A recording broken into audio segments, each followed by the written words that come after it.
Good morning everyone. मैं Dilip Khandelwal online class में आप सभी का स्वागत करता हूं। अपन सेमेस्टर फर्स्ट में मैकेनिक्स ऑसिलेशन में यूनिट नंबर सेकेंड का चैप्टर नंबर फर्स्ट पढ़ रहे थे, जिसका नाम था द्रव्यमान केंद्र, रेखीय और कोणीय संवेग संरक्षण। उसके बाद अपन जो टॉपिक इससे जस्ट पहले वाली क्लास में अपन ने टॉपिक पढ़ा था वो पढ़ा था दो कणों की अप्रत्याश टक्कर। आज भी अपना टॉपिक तो वही है बट निर्देश तंत्र चेंज है। पहले अपन ने जो भी कंसेप्ट देखा था वो दो कणों की अप्रत्याश टक्कर देखी थी। क्या देखी थी अपन ने? दो कणों की अप्रत्याश टक्कर देखी थी। कौन से फ्रेम में? एल निर्देश तंत्र में। लेफ्ट फ्रेम में अपने पास दो कणों की टक्कर होती है तो उसमें क्या रिजल्ट निकलता है वो अपन ने डिस्कस कर लिया था। और इसके बाद जो भी रिजल्ट आया था वो ये रिजल्ट आया था कि अपने पास काइनेटिक एनर्जी होती है। एक तो इनिशियल काइनेटिक एनर्जी होती है, एक फाइनल काइनेटिक एनर्जी होती है। और जब भी इनिशियल और फाइनल काइनेटिक एनर्जी है तो वो दोनों जो काइनेटिक एनर्जी है वो कभी भी इक्वल नहीं रहती। या तो काइनेटिक एनर्जी इनिशियल ज़्यादा होगी या काइनेटिक एनर्जी फाइनल ज़्यादा होगी। तो कहीं पर ऊर्जा का लॉस होगा और कहीं पर ऊर्जा की वृद्धि होगी। तो ये वाला कंसेप्ट अपन ने देखा था कि कहीं पर ऊर्जा की वृद्धि होती है और कहीं पर ऊर्जा की हानि होती है। आज अपन देखने वाले हैं कि दो कणों की अप्रत्याश टक्कर पड़नी है किसमें? सी निर्देश तंत्र में। तो आज का जो भी अपना टॉपिक रहेगा वो रहेगा अपने पास सी निर्देश तंत्र में दो कणों की अप्रत्याश टक्कर। तो सी निर्देश तंत्र में जब भी दो कणों की टक्कर होती है तब क्या क्या चेंज आता है वो मुझे डिस्कस करना है। तो स्टार्ट करते हैं अपन कि सी निर्देश तंत्र में दो कणों की अप्रत्याश टक्कर। तो टॉपिक रहेगा अपना सी निर्देश तंत्र में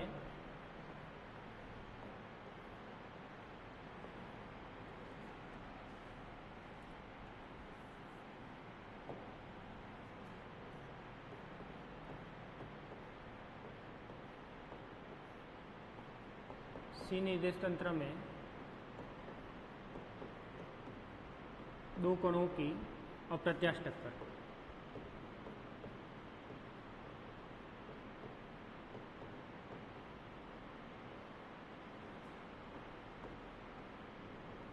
अप्रत्याश टक्कर यानी इनइलास्टिक कोलिजन,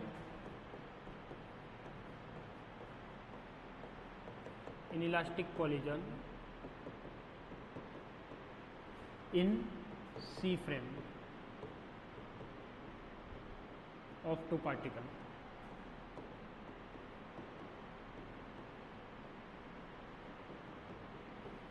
तो ये आज का अपना टॉपिक रहेगा कि दो कणों में अप्रत्याश टक्कर करवानी है और कौन से निर्देश तंत्र में करवानी है? सी निर्देश तंत्र में करवानी है। तो जब भी मैं सी निर्देश तंत्र की बात करता हूँ तो इसमें क्या होता है अपने पास कि ए प्लस का क्या हो जाएगा अपने पास बी, दो पार्टिकल हो गए।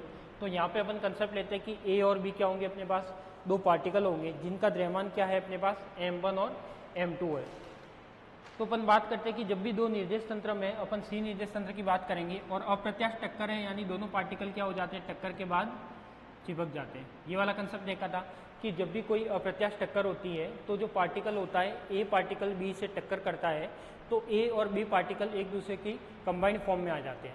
यदि मैं कहता हूं कि इसका मास क्या है? इसका मास अपन ने मान लिया m1 है, इसका मास मान लिया m2 है, तो इसका मास अपन ने लिया था m1 प्लस का m2 लिया था। क्लियर? तो इसका मास कितना हो जाएगा? m1 प्लस का m2। अब यदि मैं निर्देश तंत्र की बात करता हूं, कौन से निर्देश तंत्र की? सी निर्देश तंत्र की, क्योंकि मुझे जो भी कोलाइड करवाना है, पार्टिकल की टक्कर करवानी है, किसमें करवानी है? सी निर्देश तंत्र में। तो सी निर्देश तंत्र में ये क्या हो जाएगा अपने पास? तो इसकी वेलोसिटी हो जाएगी अपने पास u1 डैश, साथ में हो जाएगा u2 डैश। तो यहाँ पे मैं लिख सकता हूँ यदि सी निर्देश तंत्र की बात करेंगे तो ये हो जाएगा u1 डैश, u2 डैश और इसकी वेलोसिटी हो जाएगी v डैश। यदि मैं इसको l में लिखता तो ये होता u1 u2 और यहाँ पे क्या हो जाता v। यानी ये जो वेलोसिटी मान रखी है वो तो किस में है? सी फ्रेम में। ये किस में है? सी फ्रेम में। और ये वाली जो मान रखी है वो किस में है? अपने पास एल फ्रेम में। तो यहाँ पे मैं लिख सकता हूँ कि माना कि दो पार्टिकल है जिनकी टक्कर करवाई जाती है, उनके द्रव्यमान कितने हैं? m1 और m2 है। एल निर्देश तंत्र में टक्कर से पूर्व उनका वेग है वो u1 u2 है, तथा सी निर्देश तंत्र में टक्कर से पूर्व क्रमशः उनका वेग है वो u1 डैश और u2 डैश है। ऐसे ही अपने पास टक्कर के बाद उसके वेग में परिवर्तन हो जाता है और वो परिवर्तन चेंजेस कितना आएगा? टक्कर के बाद जब पार्टिकल चिपक जाते हैं तो उसका जो वेलोसिटी है वो क्या हो जाती है? v डैश सी निर्देश तंत्र में और एल निर्देश तंत्र में क्या हो जाती है? v। तो इसकी थ्योरी बनाकर भी मैं लिख सकता हूँ। तो आपको भी थ्योरी एग्जाम में बनाकर ही लिखनी होती है। तो यहाँ पे अपन लिख सकते हैं कि माना कि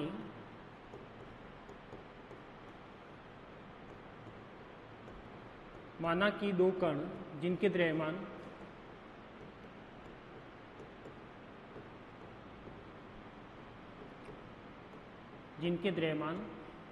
m1 व m2 है, m1 व m2 है, तथा L निर्देश तंत्र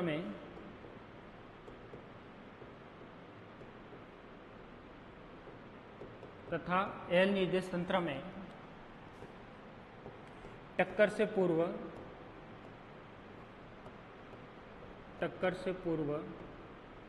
कणों के वेग क्या मान रखे अपन ने? टक्कर से पूर्व जो कणों के वेग है वो मान रखा अपन ने। L निर्देश तंत्र की बात करें तो क्या होगा? U1 और U2 है। क्या है अपने पास? U1 व U2 है, तथा टक्कर के बाद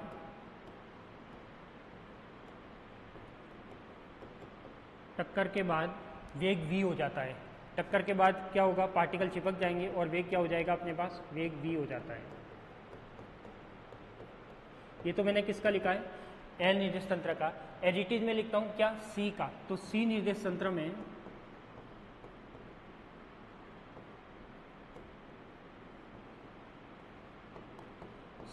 तंत्र में टक्कर से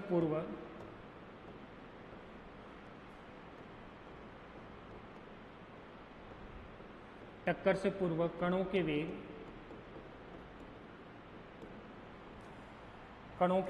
वो कितने हैं अपने पास? C निर्देश तंत्र में जो कणों के वेग है वो है अपने पास क्या? U1 डैश व U2 डैश है, तथा टक्कर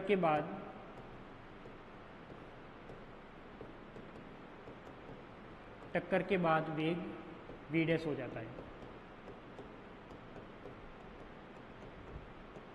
क्या हो जाता है?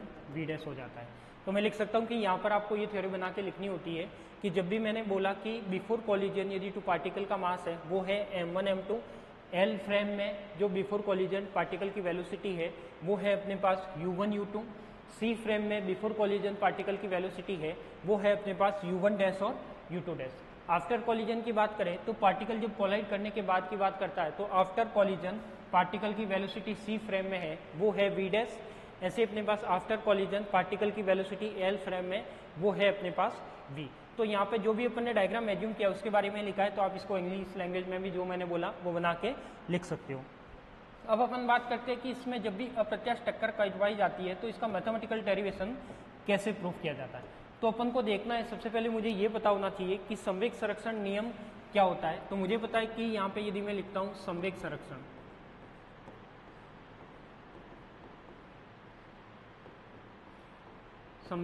यानी क्या हो जाएगा? Conservation of momentum.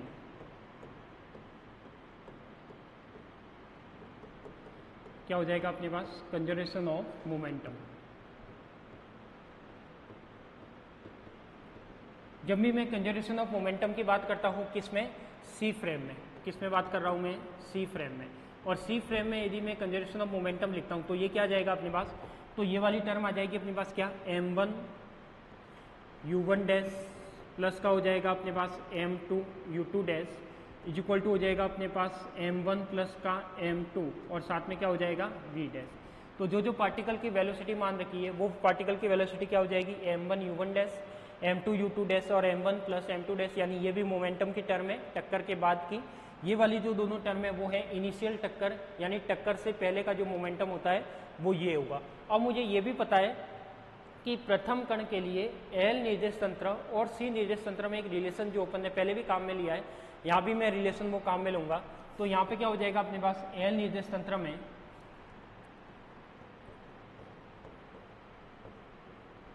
L निर्देश तंत्र तथा C निर्देश तंत्र में L निर्देश तंत्र तथा C निर्देश तंत्र के मध्य संबंध।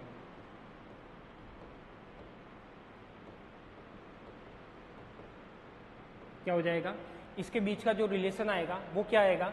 तो यदि मैं प्रथम पार्टिकल के लिए बात करता हूँ, किसके लिए बात करता हूँ मैं? प्रथम पार्टिकल के लिए, तो ये वाली टर्म क्या हो जाएगी अपने पास? तो फर्स्ट पार्टिकल के लिए ये हो जाएगा अपने पास क्या? प्रथम कण के लिए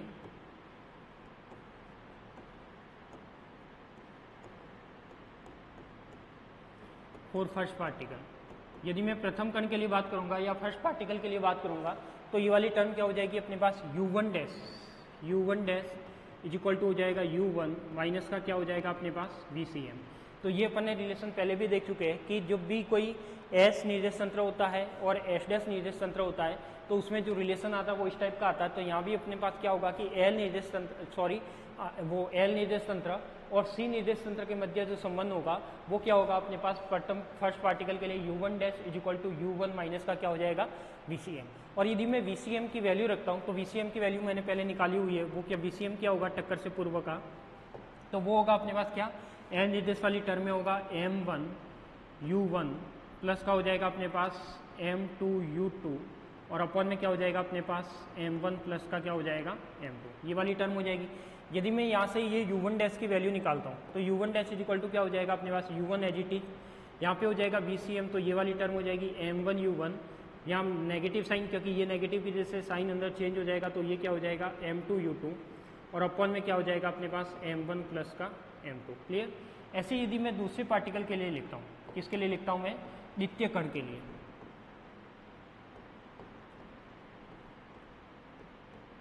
द्वितीय कण के लिए यदि दोनों में रिलेशन लिखता हूँ तो वो रिलेशन क्या आ जाएगा अपने पास u2 dash is equal to क्या हो जाएगा अपने पास u2 माइनस का क्या हो जाएगा VCM। तो यहाँ पर ये वाली टर्म हो जाएगी वो हो जाएगी अपने पास u2 dash is equal to u2 as it is और VCM की वैल्यू हो जाएगी m1 u1 माइनस का m2 u2 और अपॉन में क्या हो जाएगा अपने पास m1 प्लस का क्या हो जाएगा m2। दोनों टर्म आ गई। अब इस दोनों टर्म को यदि मैं इसको यहाँ पे LCM लेके सॉल्व करता हूँ तो u2 dash is equal to क्या हो जाएगा m1 u2 प्लस का हो जाएगा अपने पास m2 u2, यहाँ पे हो जाएगा माइनस का m1 u1 और यहाँ पे हो जाएगा माइनस का m2 u2। ये नेगेटिव साइन मैंने पहले ही चेंज करके लगा लिया था तो उसको वापस प्लस मत बना लेना। यहाँ पे ये वाली टर्म क्या हो जाएगी अपने पास m1 प्लस का क्या हो जाएगा m2 हो जाएगा। तो ये वाली टर्म हो जाएगी सेकेंड पार्टिकल के लिए और ये वाली टर्म हो जाएगी अपने पास फर्स्ट पार्टिकल के लिए। अब मैं कहता हूँ कि यहाँ पे जब भी इस पार्टिकल की बात करते हैं और इसको सॉल्व करते हैं तो देखो यहाँ पे ये वाली टर्म क्या बताती है u2 dash is equal to क्या हो जाएगा अपने पास, कौन सी टर्म कैंसिल आउट हो रही है, m2 और u2, ये दोनों टर्म कैंसिल आउट हो जाएगी, m1 अपने पास कॉमन आ जाएगा तो ये वाली टर्म रहेगी m1 प्लस का m2, साथ में क्या हो जाएगा अपने पास u2 माइनस का क्या हो जाएगा u1। तो एक तो मेरे पास सेकेंड पार्टिकल का जो C निर्देश तंत्र में वेलोसिटी आई टक्कर से पहले की वो तो ये आई। ऐसे यदि मैं इसमें इसको सॉल्व करता हूँ तो ये वाली टर्म क्या हो जाएगी अपने पास, तो ये हो जाएगी अपने पास u1 dash is equal to हो जाएगा u1 m1 प्लस का हो जाएगा अपने पास u1 m2 माइनस का हो जाएगा अपने पास m1 u1 और माइनस का हो जाएगा m2 u2। तो देखो इसमें कौन सी टर्म कैंसिल आउट हो रही है और नीचे क्या हो जाएगा अपने पास m1 प्लस का m2 हो जाएगा। तो देखो इसमें m1 और u1 वाली टर्म कैंसिल आउट होती है तो u1 dash is equal to क्या आ जाएगा, यदि मैं m2 कॉमन लेता हूँ तो m2 दोनों में कॉमन आ रहा था, नीचे आ जाएगा अपने पास m1 प्लस का m2 और यहाँ पे जो टर्म आ जाएगी वो आ जाएगी u1 माइनस का u2, यानी यहाँ पे ये वाली टर्म बनेगी। तो यहाँ पे देखो अपने पास एक तो आया u2 डैश और एक आया अपने पास u1 डैश, तो ये दोनों ही वैल्यू आई है। इन दोनों ही वैल्यू को मैं क्या रखूँगा, वहाँ पे रखूँगा किस में, इनिशियल मोमेंटम में। किस में रखूँगा मैं, इनिशियल मोमेंटम में। तो मुझे पता है कि यदि मैं दोनों को प्रारंभिक संवेग में रखता हूँ, C निर्देश तंत्र में क्या था अपने पास, प्रारंभिक संवेग की बात करते हैं तो C निर्देश तंत्र में प्रारंभिक संवेग,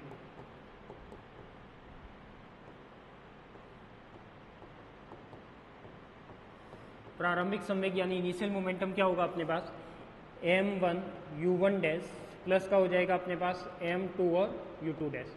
यदि मैं ये दोनों वैल्यू रखता हूँ तो देखो मेरे पास u1 डैश भी है और u2 डैश भी है, तो u1 डैश और u2 डैश दोनों की वैल्यू रखी जाएगी। तो u1 क्या हो जाएगा अपने पास m1 तो एजीटी, u1 डैश की वैल्यू हो जाएगी अपने पास m2 और अपॉन में क्या हो जाएगा अपने पास m1 प्लस का m2, ये हो जाएगा। ऐसे ही यहाँ पे क्या हो जाएगा अपने पास u1 माइनस का क्या हो जाएगा u2। फिर अपने पास क्या करना है, बीच में क्या आ जाएगा अपने पास प्लस आ जाएगा, तो बीच में प्लस हो जाएगा। फिर अपने पास जो टर्म आएगी वो क्या है m2, तो यहाँ पे अपन ने रखी m2 और यहाँ पे वैल्यू किसकी रखनी है u2 डैश की, यानी क्या हो जाएगा m1 अपॉन में हो जाएगा अपने पास m1 प्लस का m2 और साथ में जो टर्म होगी वो क्या हो जाएगी अपने पास u2 माइनस का क्या हो जाएगा u1। तो देखो यहाँ पे दोनों टर्म में से क्या क्या कॉमन आ सकता है, तो यहाँ पे मैं लिख सकता हूँ कि m2 अपॉन में क्या है अपने पास m1 प्लस का m2, ये दोनों कॉमन आ जाएंगे। तो ये वाली टर्म रहेगी अपने पास u1 माइनस का u2 प्लस का u2 और माइनस का u1। अब देखो इसमें u1 से u1 कैंसिल आउट, u2 से u2 कैंसिल आउट, यानी इनिशियल मोमेंटम कितना 0। तो यहाँ से मैं लिख सकता हूँ कि इसका जो प्रारंभिक संवेग आया, क्या आया अपने पास, इसका इनिशियल मोमेंटम आया, वो कितना आया। तो मैं लिख सकता हूँ कि यहाँ पे m1 u1 डैश प्लस का हो जाएगा m2,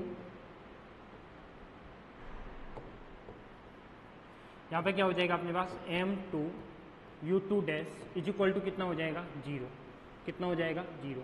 यदि मैं कह सकता हूँ कि यदि किसी का इनिशियल मोमेंटम 0 है तो टक्कर के बाद का मोमेंटम भी क्या होगा 0 होगा। कैसे पता, तो मुझे पता है कि जो मोमेंटम का कंजर्वेशन होता है तो after momentum and before momentum क्या होगा, इक्वल होगा। यदि टक्कर से पहले का मोमेंटम 0 आया है तो टक्कर के बाद का मोमेंटम भी क्या आएगा अपने पास 0 आएगा। तो मैं लिख सकता हूँ कि यहाँ पर जो मोमेंटम का कंजर्वेशन होगा उसके क्या होगा, तो संवेग संरक्षण से यहाँ पे मैं लिख सकता हूँ,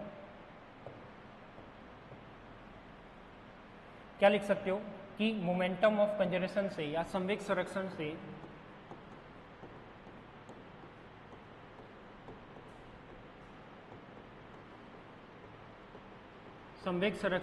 प्रारंभिक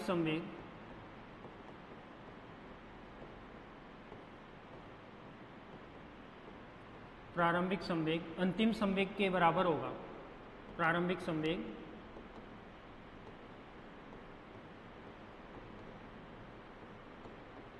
अंतिम संवेग के बराबर होगा। यदि मैं कहता हूं कि प्रारंभिक संवेग अंतिम संवेग के बराबर है, इसका मतलब क्या होगा यहाँ पे कि इनिशियल मोमेंटम और फाइनल मोमेंटम इक्वल हो जाएगा।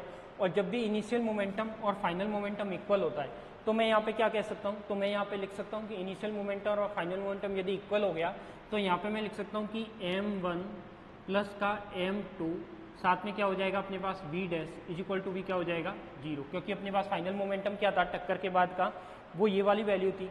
अब देखो यहाँ पे ये दो टर्म 0 है, एक तो m1 प्लस m2 0 हो सकता है या फिर मेरे पास क्या है v डैश वाली टर्म 0 हो सकती है। तो मुझे पता है कि यहाँ पे m1 और m2 तो 0 नहीं हो सकता, क्योंकि यदि किसी का पार्टिकल का मास 0 हो गया मतलब वो पार्टिकल ही नहीं है, वहाँ पर क्या है अपने पास कोई पार्टिकल ही नहीं है, तो ये तो 0 नहीं हो सकता। तो मैं लिख सकता हूँ कि यहाँ पे क्या हो जाएगा अपने पास m1 plus m2 not equal to 0, क्या हो जाएगा नॉट इक्वल टू 0।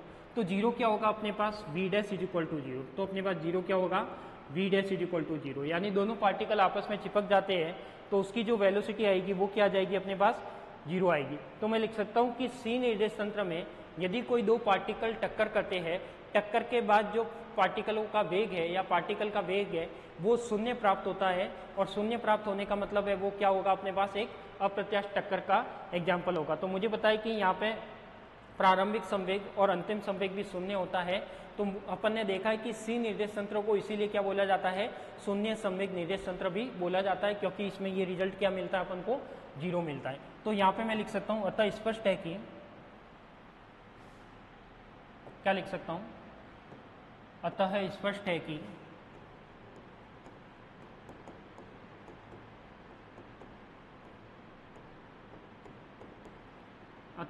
है कि जब भी दो कणों की क्या करवाई जाती है सी निर्देश तंत्र में,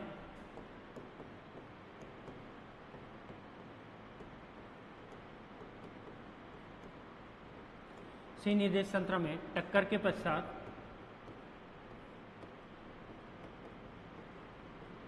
आफ्टर कॉलिजन टक्कर के पश्चात वेग शून्य प्राप्त होता है।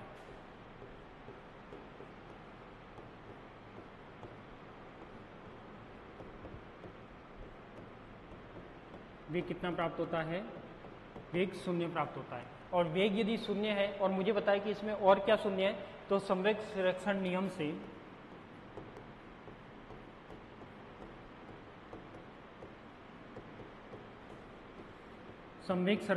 से प्रारंभिक संवेग और अंतिम संवेग भी शून्य है। प्रारंभिक संवेग तथा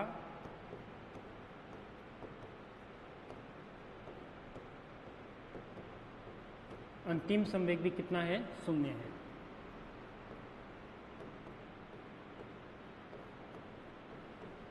ये हो जाएगा अपने पास क्या, क्लियर। अब इसके बाद मुझे ये देखना है कि यदि मैं इसमें काइनेटिक एनर्जी की बात करता हूँ, किसकी बात करता हूँ, काइनेटिक एनर्जी की। मुझे पता है कि जब भी कोई अप्रत्यास्थ पार्टिकल होती है या अप्रत्यास्थ टक्कर होती है, अप्रत्यास्थ टक्कर का मतलब होता है कि वहाँ पे काइनेटिक एनर्जी का कंजर्वेशन नहीं होता, ओनली फॉर मोमेंटम कंजर्वेशन होता है। तो देखो मोमेंटम कंजर्वेशन तो अपन ने यहाँ पे प्रूव कर लिया कि जब भी दो कणों की टक्कर कौन सी है, अप्रत्यास्थ टक्कर है, और अप्रत्यास्थ टक्कर होती है तो उसमें इसका मोमेंटम कंजर्वेशन कितना मिल रहा है, 0 मिल रहा है। टक्कर के बाद की वेलोसिटी भी 0 मिल रही है, इसलिए इसका मोमेंटम क्या हो जाएगा, 0 हो जाएगा। तो ये चीज़ यहाँ पे तो प्रूफ हो गई। अब बात करते हैं इसकी काइनेटिक एनर्जी की। किसकी बात करते हैं, इसकी काइनेटिक एनर्जी की। यानी मैं लिख सकता हूँ कि गतिज ऊर्जा संरक्षण से,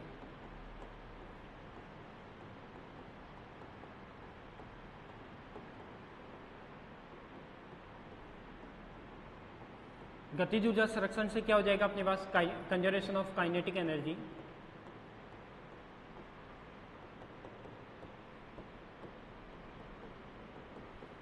कंजर्वेशन ऑफ काइनेटिक एनर्जी। यदि मैं कंजर्वेशन ऑफ काइनेटिक एनर्जी की बात करता हूँ तो मुझे पता है कि कंजर्वेशन ऑफ काइनेटिक एनर्जी, इसका मीनिंग होता है कि अपने पास before collision and after collision जो काइनेटिक एनर्जी होगी वो क्या होगी, इक्वल होगी। यदि मैं इसकी काइनेटिक एनर्जी लिखता हूँ तो वो काइनेटिक एनर्जी क्या आएगी, तो वो आएगी अपने पास इनिशियल तो बन जाएगी 1/2 m1 u1 डैश का स्क्वायर प्लस का हो जाएगा अपने पास 1/2 m2 u2 डैश का स्क्वायर, क्लियर। ये वाली बन जाएगी अपने पास 1/2 m1 प्लस का क्या हो जाएगा अपने पास m2 और साथ में क्या हो जाएगा अपने पास v डैश का स्क्वायर, ये वाली टर्म होगी। अब मुझे पता है कि यहाँ पे टक्कर का जो टक्कर के बाद का वेग है यानी क्या v डैश, वो कितना है, 0 है। तो मैं लिख सकता हूँ कि हम जानते हैं कि टक्कर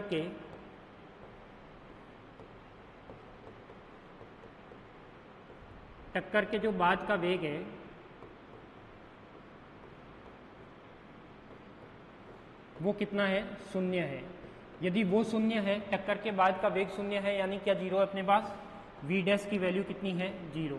और यदि v डैश की वैल्यू 0 है तो यहाँ पे मैं लिख सकता हूँ कि इसमें जो काइनेटिक एनर्जी फाइनल है वो भी क्या हो जाएगी, 0। तो अपने पास टर्म क्या बन जाएगी, 1/2 m1 u1 डैश का स्क्वायर प्लस का हो जाएगा 1/2 m2 u2 डैश का स्क्वायर इज इक्वल टू क्या हो जाएगा, 0।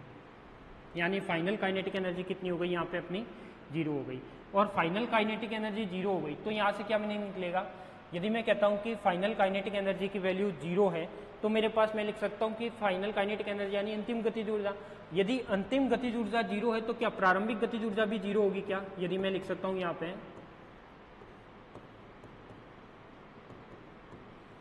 अंतिम गतिज ऊर्जा, यानी ये क्या हो जाएगा अपने पास kf। kf कितना मिल रहा है मुझे पास, 0 मिल रहा है। यदि मैं कह सकता हूँ कि kf 0 है तो इसके बेस पे तो ये भी 0 होना चाहिए, क्योंकि अपने पास ये जो प्रारंभिक गतिज ऊर्जा है वो भी क्या बता रहा है, 0 बता रहा है। तो देखो यहाँ पे kf 0 हो गया, इसका मतलब प्रारंभिक गतिज ऊर्जा भी यहाँ पे क्या होनी चाहिए, 0 होनी चाहिए। बट ऐसा होता नहीं है, तो मैं लिख सकता हूँ कि यहाँ पे प्रारंभिक, इसके बेस पे मैं यदि मैं ये लिखूँ कि जो प्रारंभिक गतिज ऊर्जा है वो भी क्या होनी चाहिए अपने पास, k initial is equal to क्या होना चाहिए, 0। बट ये वाली चीज़ पॉसिबल नहीं है, क्यों, ये वाली चीज़ संभव नहीं है। क्यों संभव नहीं है,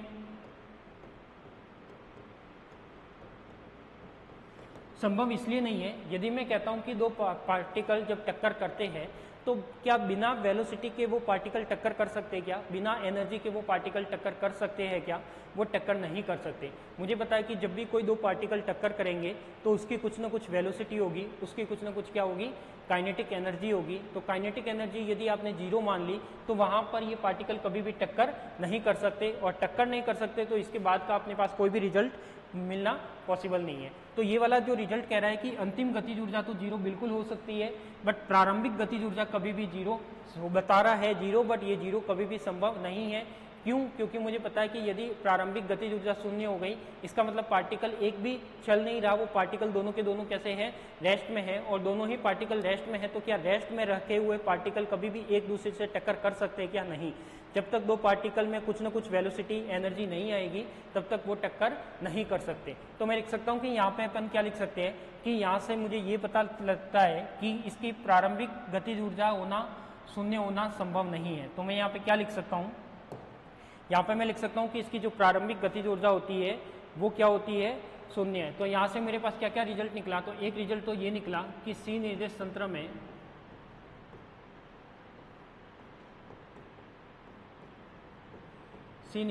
में टक्कर के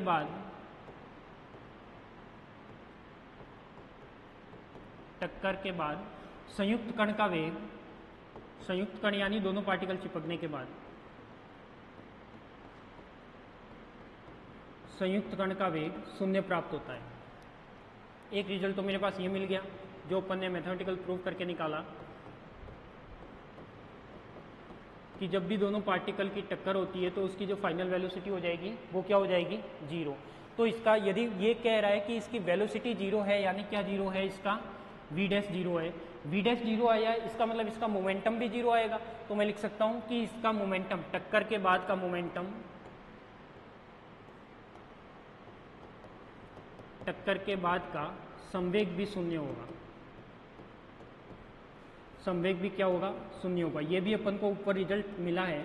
तो मैं लिख सकता हूँ कि यदि वेलोसिटी जीरो है तो इसका मोमेंटम भी कितना, जीरो। यानी मैं लिख सकता हूँ कि m1 प्लस m2, यहाँ पे अपन ने लिखा था v डैश, ये भी टर्म क्या हो जाएगी, जीरो। यानी मैं लिख सकता हूँ p initial is equal to क्या हो जाएगा अपने पास, zero. Sorry, p final, initial नहीं, टक्कर के बाद की बात कर रहे हैं। तो वो क्या हो जाएगा अपने पास, p फाइनल भी कितना मिलेगा, जीरो मिलेगा। फिर मैंने इसका एक और रिजल्ट मिला है कि टक्कर के बाद की जो इसकी गतिज ऊर्जा होती है वो भी कितनी होती है, शून्य। यानी मैं लिख सकता हूँ कि टक्कर के बाद इसकी गतिज ऊर्जा, टक्कर के बाद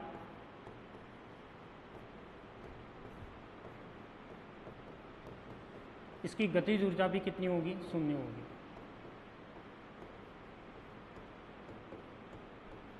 क्लियर?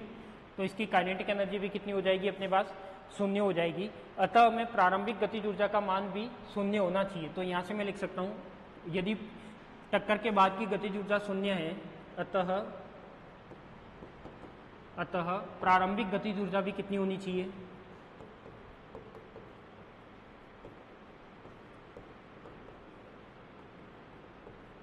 प्रारंभिक गतिज ऊर्जा भी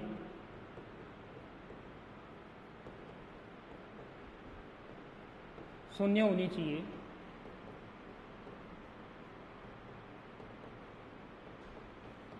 शून्य होनी चाहिए, परंतु यह संभव नहीं है। क्यों संभव नहीं है,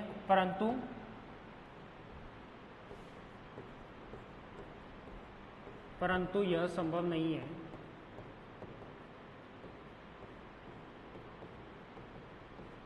संभव क्यों नहीं है, तो मुझे बताया कि संभव इसलिए नहीं है कि यदि वो प्रारंभिक गतिज ऊर्जा क्या हो गई अपने पास, जीरो हो जाएगी, तो टक्कर कैसे होगी। तो मैं लिख सकता हूँ कि इसमें यह गतिज ऊर्जा क्या है, शून्य संभव नहीं है, तथा प्रारंभिक गतिज ऊर्जा और अंतिम गतिज ऊर्जा क्या होगी, असमान होगी। परंतु यह संभव नहीं है क्योंकि बिना गतिज ऊर्जा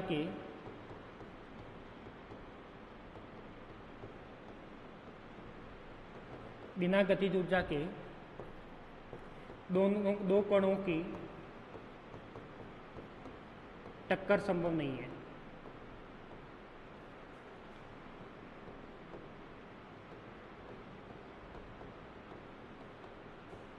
क्या नहीं है, दोनों कणों की टक्कर संभव नहीं है। तो दोनों कणों की टक्कर संभव नहीं है, तो यहाँ पर स्पष्ट हो जाता है कि यहाँ पर प्रारंभिक गतिज ऊर्जा और अंतिम गतिज ऊर्जा क्या होगी, अलग अलग होगी। अतः स्पष्ट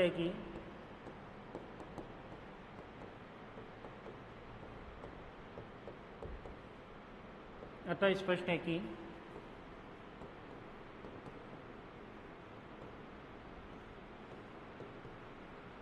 प्रारंभिक गतिज ऊर्जा तथा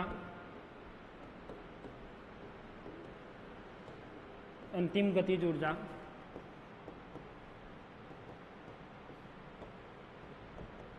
क्या होगी, अलग अलग होगी।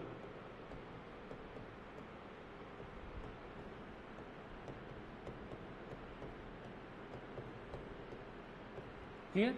तो ये वाला हो जाएगा अपने पास क्या, सारा इसका कंसेप्ट। तो देखा कि मैंने जब भी कोई दो पार्टिकल की टक्कर होती है तो दोनों पार्टिकल की टक्कर होगी, तो टक्कर होने में क्या क्या रिजल्ट निकलेगा, तो ये सारे रिजल्ट मैंने यहाँ पर लाइन वाइज लिखे हैं कि जब भी कोई सी निर्देश तंत्र में दो पार्टिकल की एक दूसरे से टक्कर होती है तो उसकी जो टक्कर के बाद की वेलोसिटी है सी निर्देश तंत्र में वो जीरो हो जाती है।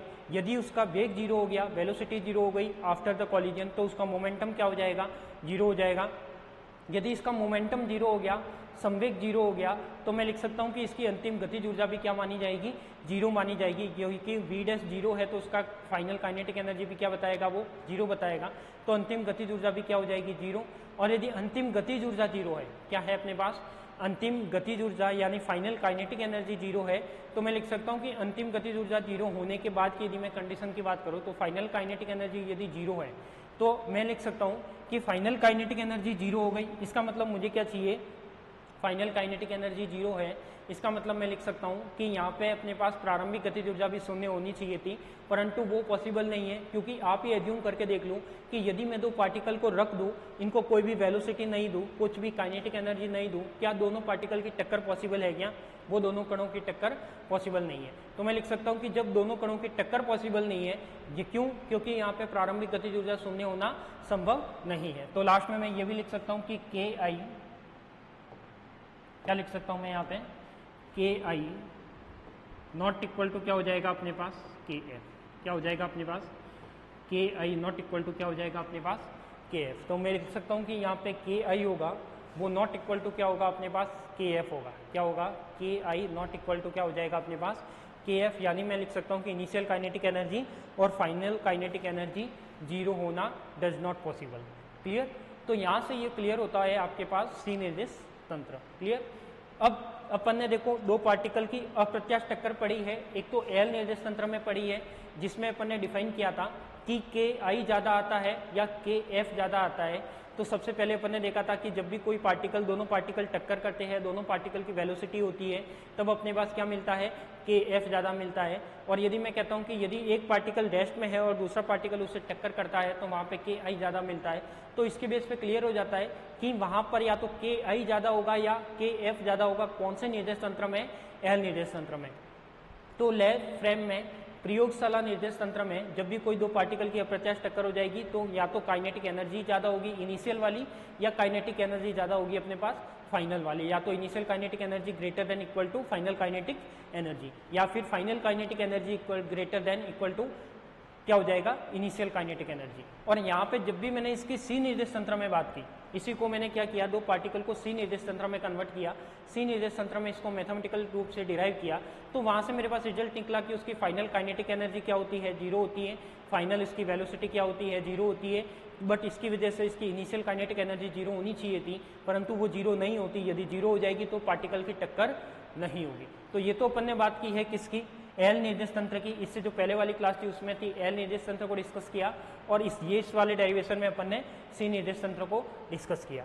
अब इसके आगे भी अपना एक टॉपिक आएगा, आगे एक टॉपिक आएगा जिसका नाम है न्यूट्रॉन की मंदक पदार्थ से टक्कर। क्या है अपने पास, न्यूट्रॉन की मंदक पदार्थ से टक्कर।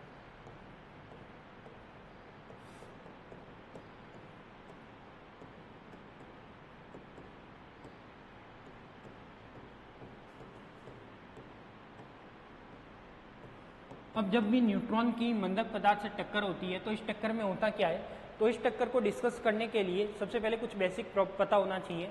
न्यूक्लियर और मंदक, देखो ये मंदक है, आपने नाभिकीय भट्टी, नाभिकीय भट्टी पढ़ी होगी, क्या पढ़ा होगा, नाभिकीय भट्टी पढ़ी होगी 12th क्लास में। तो नाभिकीय भट्टी में होता क्या है, कुछ इस टाइप का कंसेप्ट होता है। नाभिकीय भट्टी में क्या होता है, कुछ इस टाइप का कंसेप्ट होता है।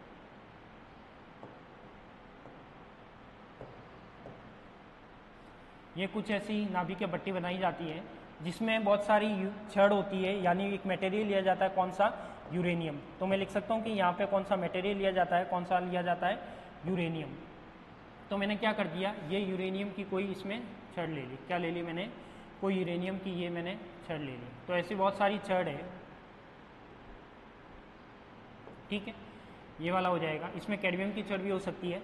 अब मैं कहता हूँ कि आपने नाभिकीय भट्टी में सुना हुआ है, क्या सुना हुआ है, कि जब भी मैं किसी न्यूट्रॉन को यूरेनियम के ऊपर इंसिडेंट करवाता हूँ, क्या करवाता हूँ, किसी न्यूट्रॉन को यूरेनियम के ऊपर इंसिडेंट करवाता हूँ, तो ये जो यूरेनियम है 2 पार्ट में डिस्प्लिट हो जाता है। एक तो एक होता है X मान लो और एक होता है Y मान लो, और इसके साथ में ही कितने न्यूट्रॉन निकलते हैं, 3 न्यूट्रॉन निकलते हैं, और साथ में कुछ क्या निकलती है, एनर्जी निकलती है। तो नाभिकीय भट्टी का एक तरीके से ये एग्जांपल बताता है कि यदि कोई यूरेनियम है उस पर न्यूट्रॉन की बौछार करवाई जाती है, न्यूट्रॉन इंसिडेंट करवाया जाता है यूरेनियम पर, तो मुझे पता है कि ये यूरेनियम 2 पार्ट में डिवाइड हो जाता है और इसके साथ में क्या निकलता है, 3 न्यूट्रॉन निकलता है। अब ये जो 3 न्यूट्रॉन है, ये क्या है अपने पास, 3 न्यूट्रॉन है, ये वापस यूरेनियम पर इंसिडेंट होगा, ये वापस क्या होगा, यूरेनियम पर इंसिडेंट होगा। और जब भी ये यूरेनियम पर इंसिडेंट होगा तो वापस 2 पार्टिकल और साथ में 3n, वापस 2 पार्टिकल और यहाँ पे क्या हो जाएगा 3n, वापस 2 पार्टिकल और साथ में क्या हो जाएगा 3n। तो देखो जब मैंने न्यूट्रॉन को एक बार यूरेनियम पर इंसिडेंट करवाया तो आफ्टर द कोलाइड या टक्कर के बाद मेरे पास 3 न्यूट्रॉन प्राप्त हुए और इसके साथ में कुछ हैवी एनर्जी मिली।